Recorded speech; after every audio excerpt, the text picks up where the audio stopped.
Saviez-vous que le Luxembourg était autrefois beaucoup plus grand?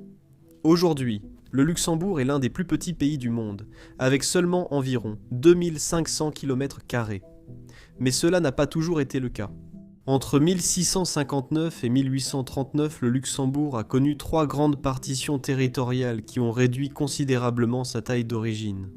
À l'origine, le Grand-Duché de Luxembourg couvrait environ 10 700 km², soit plus de 4 fois sa superficie actuelle.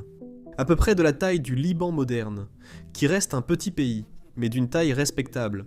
Et certes, cela restait petit à l'échelle du continent, mais tout de même, alors que s'est-il passé? Aujourd'hui, la plupart de ces anciens territoires du Luxembourg sont aux mains de ses voisins. Voyons comment ils les ont acquis.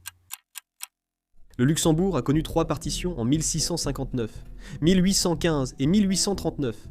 Et pour les comprendre, il faut comprendre cela. Malgré sa petite taille, le Luxembourg a toujours été au carrefour des luttes de pouvoir européennes. Parce que sa position géographique en faisait un atout stratégique précieux pour la France, les Pays-Bas et aussi l'Allemagne. Ainsi, le pays a connu ses partitions sur 2 siècles, chacune diminuant fortement son territoire. La première, en 1659, s'est produite sous le règne de Louis XIV de France. Elle a suivi le traité des Pyrénées, qui a mis fin à la guerre franco-espagnole. La France a annexé des parties du Luxembourg, renforçant ainsi ses frontières orientales.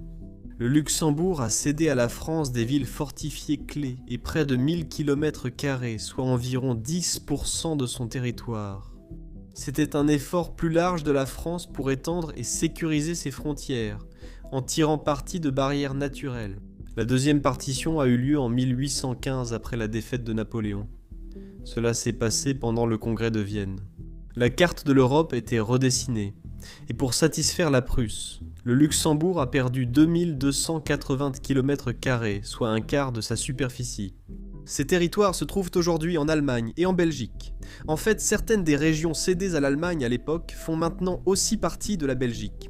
Et elles forment ces petites zones où l'ethnie et la langue allemande sont prédominantes. Le statut du Luxembourg à cette époque était en fait assez confus. Le Grand-Duché a été donné au roi Guillaume Ier des Pays-Bas, mais le pays a aussi rejoint la Confédération germanique, permettant à la Prusse de stationner militairement dans la capitale. Leur statut politique était complexe, officiellement néerlandais. Ils étaient pourtant très influencés par la Prusse.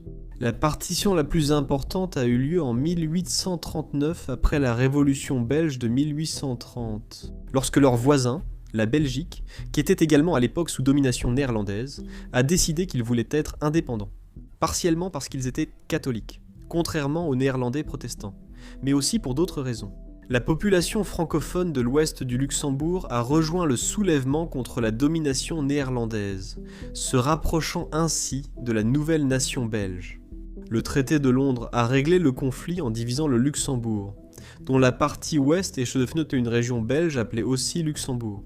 Région belge du même nom que le pays, l'Est resta sous contrôle du roi des Pays-Bas et faisait partie de la Confédération germanique. C'était un vrai désordre. Cette division a fortement réduit le Luxembourg, qui a dû céder près de 4700 km², soit près des 2/3 de son territoire restant, à la Belgique. Cela comprenait des villes comme Adelon et Bastouam. Cette perte a réduit de moitié la population du Luxembourg, mais a aussi, d'une certaine façon, assuré sa survie comme État distinct. Ainsi, alors que les 2 autres peuvent être considérés comme exclusivement négatifs pour le pays, celui-ci comportait un élément plutôt positif, en considérant qu'il aurait simplement pu être annexé avec la Belgique ou absorbé par la France ou l'Allemagne. Cette question s'est vite posée lors de la crise du Luxembourg en 1867, quand France et Allemagne se sont opposés sur l'avenir de leurs voisins.